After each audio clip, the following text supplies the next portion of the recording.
to begin today by addressing the heinous shooting that took place on Saturday in Odessa, Texas. On behalf of all Americans, I'd like to express my deepest sympathies and sorrow for the victims and their families.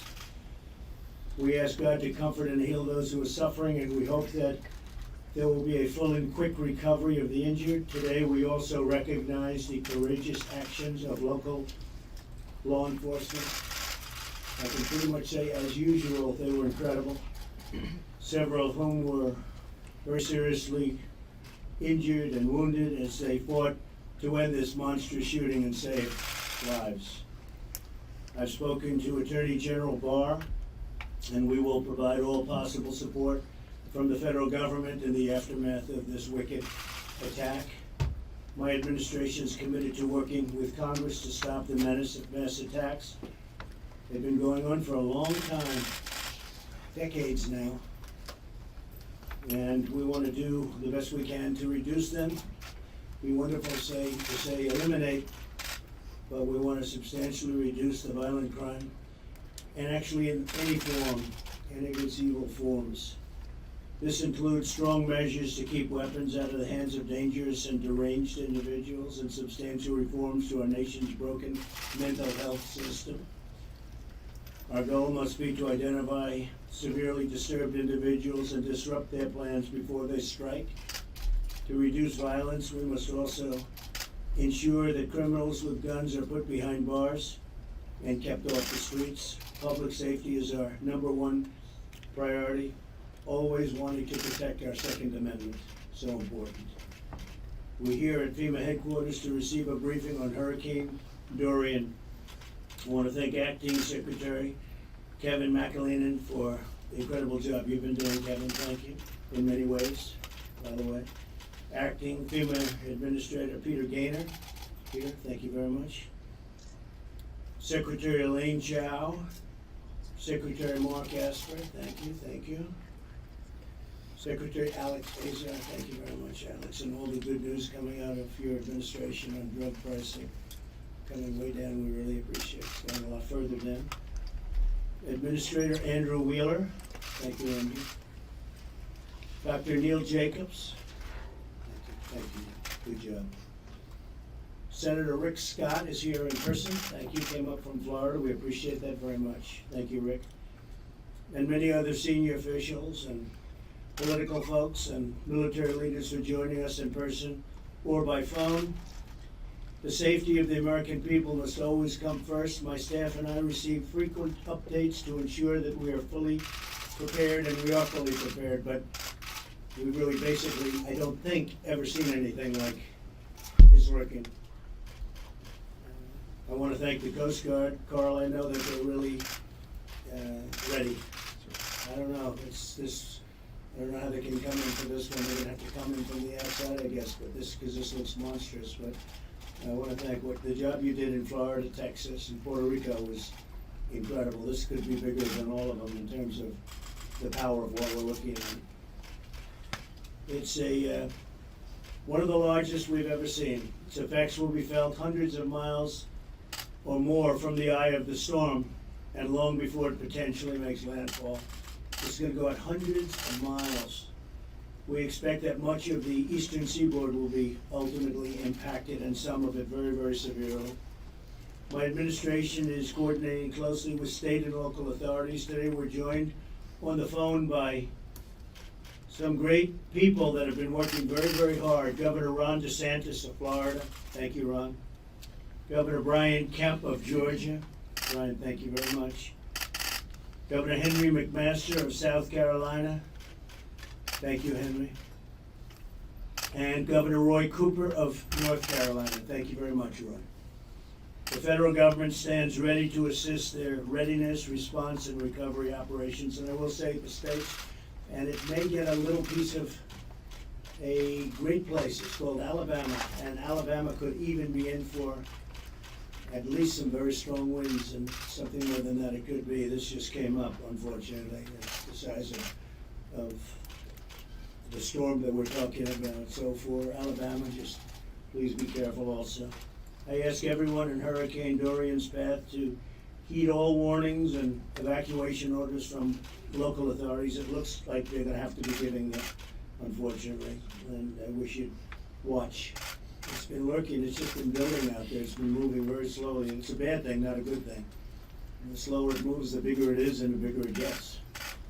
But we wanna minimize any unnecessary risk for the public and our brave first responders. I've been working very hard with Governor DeSantis of Florida on getting fuel, getting gasoline brought in, because they've never seen anything like it, the rush to get so much. And again, the Coast Guard and the Army and the Marines, they've been incredible. We've gotten tremendous amounts of gasoline brought in very quickly. Americans are strong, determined and resilient, and we will support each other. And we will work very hard to minimize whatever the effect of what's coming at us. We don't even know what's coming at us. All we know is it's possibly the biggest. I'm not sure that I've ever even heard of a Category 5. I knew it existed, and I've seen some Category 4s. You don't even see them that much, but a Category 5 is something that I don't know that I've ever even heard the term, other than I know it's there. That's the ultimate, and that's what we have, unfortunately. So with that, I'd like to maybe ask Kevin if he'd like to say a few words, and we'll go around, and if anyone has any suggestions or questions, I'd love to take them. Thank you. Kevin? Thank you very much, Mr. President, for convening us today, for your focus on our readiness for this storm, and for amplifying FEMA's messages on preparedness throughout the week. Thank you also to our cabinet partners and our state governors for joining us for the briefing today. I think what you'll see and hear from our conversation is really outstanding teamwork across the federal government, but also with our partners that we're supporting at the state and local level to be ready for this massive storm. For our briefing today, we're going to start with an update on the forecast from Ken Graham, the director of the National Hurricane Center, and then we'll go to our governors DeSantis, Kemp, Master, and Cooper for updates on the state preparedness. And then Acting Administrator Gannon will talk about the federal effort to deploy resources and be ready. So we'll go ahead and start with the National Hurricane Center. Thank you, sir.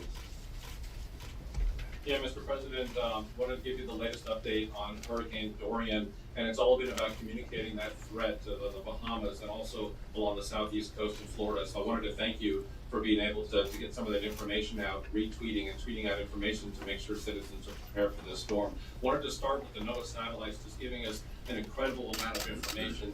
You look at the structure is just a textbook case of a very powerful hurricane, 180 miles an hour, a dangerous situation, and moving west at 7 miles an hour. So very slow storm. You can see the eye right here, very powerful, moving to the Bahamas, bringing devastating winds, devastating rainfall. They can see in some cases up to 30 inches of rain, and some of the storm surge getting up over 20 foot. So very dangerous situation for them. And the sheer size of the storm really points to some of the impacts as we move along and get more information on the forecast. The hurricane hunters, I wanted to definitely take the time, the Air Force hurricane hunters and the NOAA hurricane hunters, we're all trying to get away from the storm. These are the men and women in the aircraft that are flying right through the middle of the storm out and running patterns for us to get the latest information. So these forecast wind updates on the intensity has been coming from the data that we're getting from them. So just want to thank them, true heroes, getting the information that we need to make the forecast. Speaking of this forecast, a couple things to note here.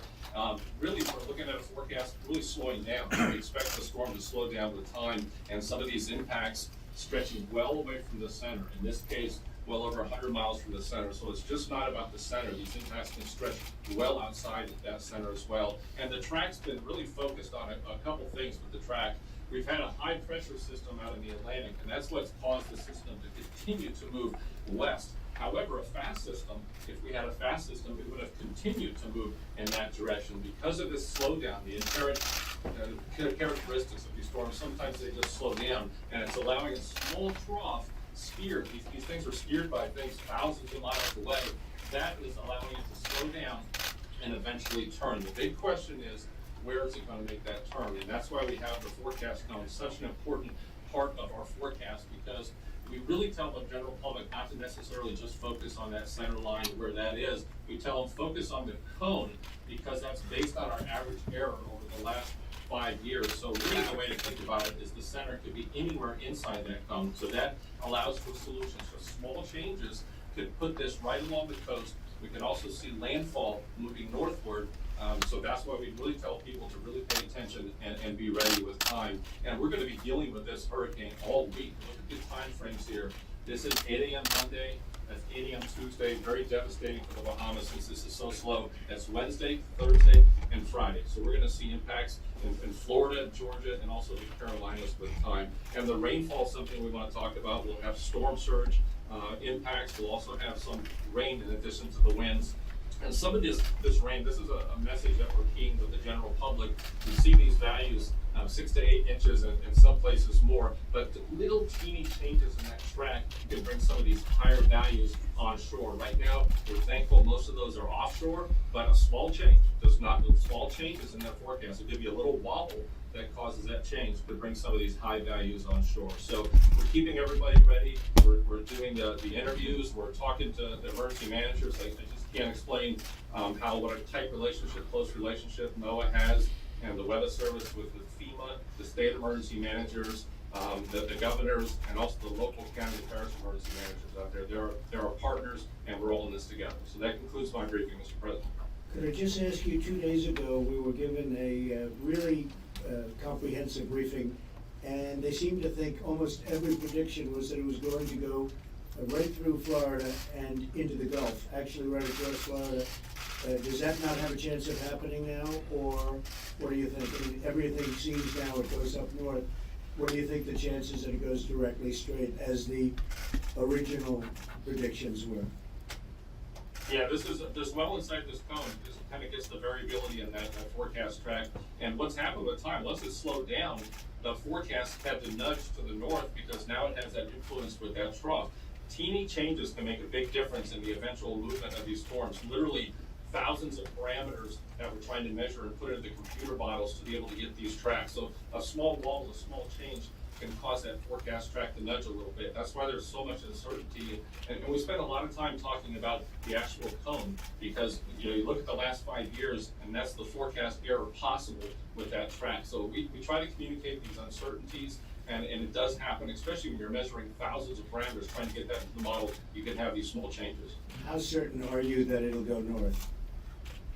Every single computer model that we have is pulling this to the north, but the big question we have is about where that center is going to go, and that's why we're really trying to communicate the edge of that cone. That landfall literally could be right on the coast, anywhere in Florida, and even up the Carolinas. We could see a landfall too soon, where you can have some damage right along the coast, but we're trying to communicate, even if it's offshore, look at the size. I mean, remember the NOAA satellite, how big the storm is. Even if it's offshore, that could bring some devastating impacts even on the coast. We're trying to communicate that size and really trying to focus people on this large system and not just the center. Great job, thank you very much.